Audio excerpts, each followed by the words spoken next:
Assalamualaikum warahmatullahi wabarakatuh.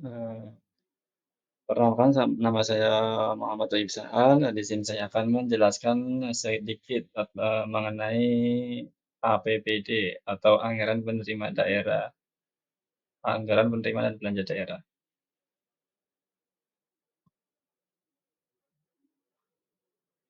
Pokok pembahasan pada malam hari ini yaitu ada pengertian, ada dasar hukum, ada sumber APBD, terus ada struktur APBD dan fungsi APBD. Untuk lebih lanjutnya, mari kita bahas lebih lanjut.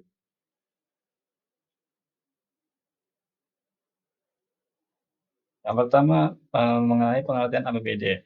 Menurut Alteng Syafruddin, APBD adalah rencana kerja atau program kerja pemerintah daerah untuk tahun kerja tertentu yang di dalamnya memuat rencana pendapatan dan rencana pengeluaran selama tahun kerja tersebut. Menurut R.A. Cailid, APBD yaitu suatu bentuk konkret rencana kerja keuangan daerah yang komprehensif yang mengaitkan penerimaan dan pengeluaran pemerintah daerah yang dinyatakan dalam bentuk uang untuk mencapai tujuan yang direncanakan dalam jangka waktu tertentu dan dalam satu tahun anggaran. Sedangkan menurut M. Suparmoko, APBD yaitu anggaran yang memuat daftar pernyataan rinci tentang jenis dan jumlah penerimaan, jenis dan jumlah pengeluaran negara yang diharapkan dalam jangka waktu satu tahun tertentu. Selanjutnya ada dasar hukum. Yang pertama ada Undang-Undang Nomor 32 Tahun 2003 tentang pemerintah daerah. Yang kedua ada PP Nomor 105 Tahun 2000 tentang pengelolaan dan pertanggungjawaban keuangan daerah. Yang ketiga ada Undang-Undang Nomor 33 Tahun 2003 tentang perimbangan keuangan antara pemerintah pusat dan pemerintah daerah. Yang keempat ada Undang-Undang Nomor 17 Tahun 2003 tentang keuangan negara. Yang kelima ada PP Nomor 58 Tahun 2005 tentang pengelolaan keuangan daerah. Selanjutnya ada Permendagri Nomor 13 Tahun 2006 tentang pedoman pengelolaan keuangan daerah. Selanjutnya ada sumber APBD. APBD. Yang pertama ada pendapatan asli daerah yang meliputi pajak daerah atau pajak yang dikenakan kepada masyarakat dan pelaku usaha di wilayah daerah. Contohnya itu pajak hotel, restoran, hiburan, reklame, penerangan jalan, parkir, dan air tanah. Di sini ada contoh restoran hiburan ya. Jika kita mendirikan restoran atau membangun usaha dalam bidang kuliner, khususnya restoran, kita akan dikenakan pajak yang di mana pajak tersebut dipungut atau dikumpulkan pemerintah daerah atau perda setempat untuk dijadikan sebagai sumber APBD. Terus yang kedua ada retribusi daerah, yaitu pungutan daerah atas jasa atau pemberian izin tertentu. Contohnya retribusi pelayanan kesehatan, kebersihan, parkir, pasar, dan izin mendirikan bangunan. Seperti contohnya kita ketika parkir di pinggir jalan atau parkir di taman, yang di mana parkir tersebut diberi atau dikasih karcis parkir ya. Nah, di situ, duit parkir atau uang parkir yang kita kasih ke tukang parkir, di situ ada, eee, dinas atau, eee, orang pemerintah yang mengumpulkan dana tersebut, dari, tukang parkir itu untuk diserahkan kepada pemerintah daerah yang dijadikan sebagai, sumber APBD. Terus ada hasil pengelolaan kekayaan daerah yang dipisahkan, di mana pendapatan yang berasal dari pengelolaan aset daerah seperti bagian laba atas persyaratan modal pada perusahaan milik daerah, seperti contoh yaitu BUMD atau, koperasi yang didirikan oleh daerah. Terus ada dana perimbangan ya, dana perimbangan yaitu dana yang dialokasikan dari APBN untuk daerah, seperti dana bagi hasil, dana alokasi umum, dan dana alokasi khusus. Di sini adalah, penerimaan dari sumber APBD terbesar itu, dari dana perimbangan ya.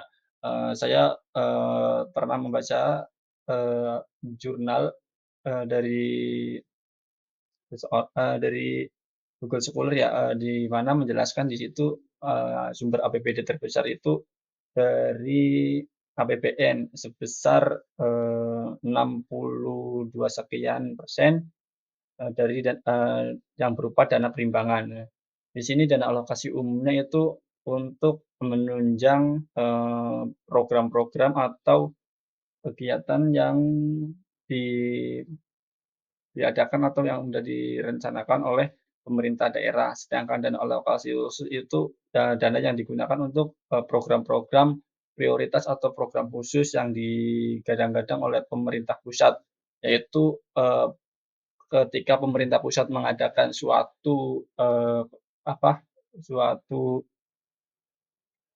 program atau suatu rencana kerja, di situ ada, dana untuk menyukseskan atau menjalankan program tersebut. Nah, dana, tersebut masuknya ke dana alokasi khusus.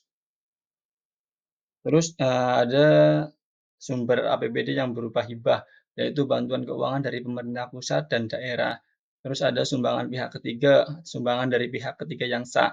Di sini, sumbangan pihak ketiga ini bisa berupa dari pihak swasta atau perorangan.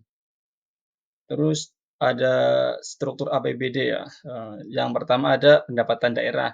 Pendapatan daerah itu, semua penerimaan uang melalui rekening kas umum daerah yang menambah ekuitas dana lancar yang merupakan hak daerah dalam satu tahun anggaran yang tak perlu dibayar kembali oleh daerah.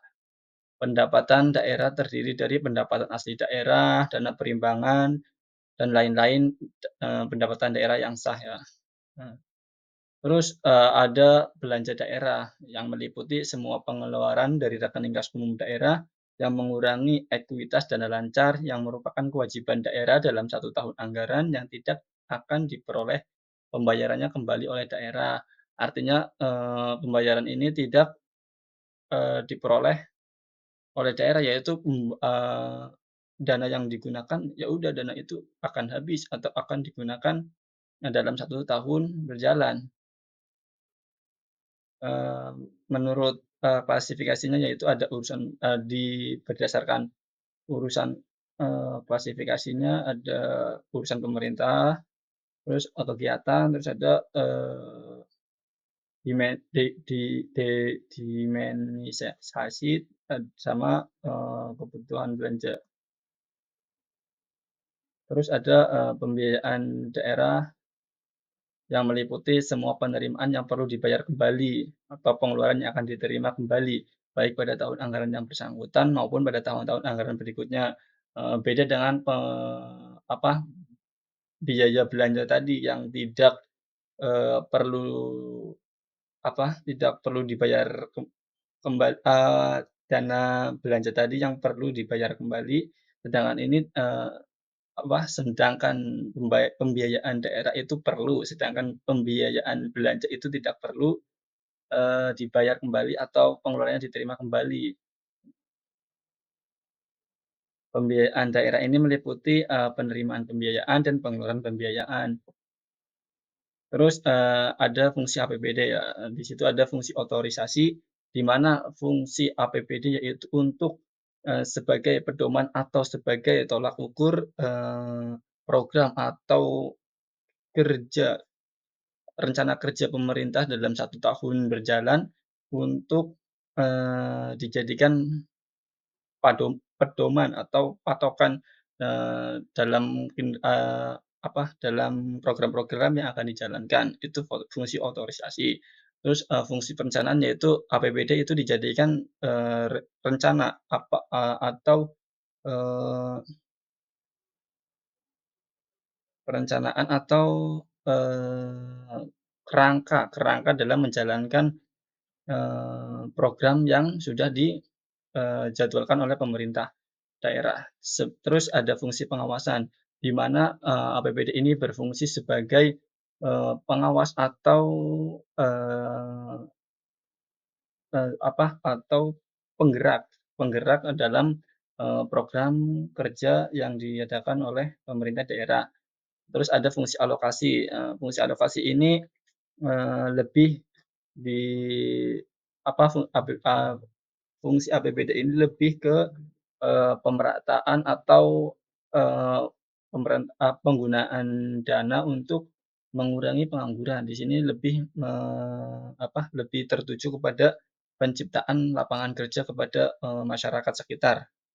Sedangkan fungsi distribusinya itu untuk, mendistribusikan atau menjaga, ketimpangan, dari beberapa daerah yang kurang merata pembagiannya. Di situ ada fungsi distribusi, yaitu untuk pemerataan. Terus ada fungsi stabilisasi, yaitu untuk, penstabil perekonomian, masyarakat sekitar. Jadi, kesimpulan yang kita ambil dari pembahasan kali ini yaitu mengenai APBD, yaitu APBD merupakan rancangan keuangan pemerintah daerah selama setahun atau tahun berjalan yang berfungsi sebagai pedoman dan tolak ukur penerapan kebijakan yang akan dilaksanakan pemerintah dalam misi mensejahterakan masyarakat serta menjalankan amanat undang-undang. Mungkin itu saja, pembahasan, APBD pada kesempatan kali ini ya, mohon maaf, apabila ada kekurangan dan tutur kata, eee, mohon maaf, eee, se kurang lebihnya, wassalamualaikum warahmatullahi wabarakatuh.